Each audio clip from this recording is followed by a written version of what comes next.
Тағы бір жолы жалпыңыздарға ассаламу алейкум. Тақ Малымат каналымыздың қатталушылары.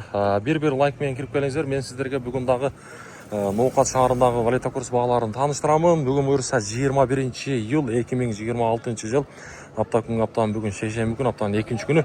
Сағат болса 13:25. Достар, бүгінгі Ноқаттағы курстарды мен таныштыруын баштаймын. Капитал банктан сатып алушы доллар 87.40, евро 99.60, рубль болса 1.085. Алеми Доскрада банк болса рубль 1.090 тиын екен, доллар 87.40, евро 99.40 тиын. Финанс кредит банк болса доллар 87.40, евро 99.40, рубль болса 1.090 тиын. Сөзсіз түрде туғандар, мына сіздерге жазу түрінде дағы көрсетіп қойым. Лайк басқанша көріңіздер. Анандағы біздің каналға сөз түрде подписка болғанын ұмытпаңыздар.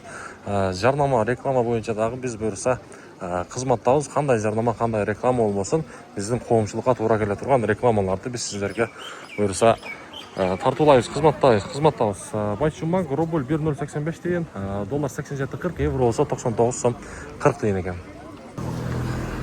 Так, достар, емі болса обменниктер, бүгін негізі аптаның екінші күні базар ашылды. Кеше негізі сәнден болған ақшалаштырушылар доллар 87.50, рубль болса дағы төмендеп тұр. 10 тиынға кеше 1.050 болса, бүгін болса 1.040 тиын болып қалып тұр.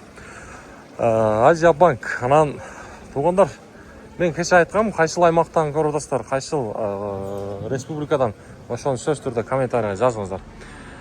Так, Азия банк рубль 1.085, доллар 87.40, евро 99.50 тиын. Бақай банк доллар 87.40, евро 99.60, рубль болса 1.085 тиын. Эко Исламик банк доллар 87.40, евро 99.40, рубль болса 1.085 тиын.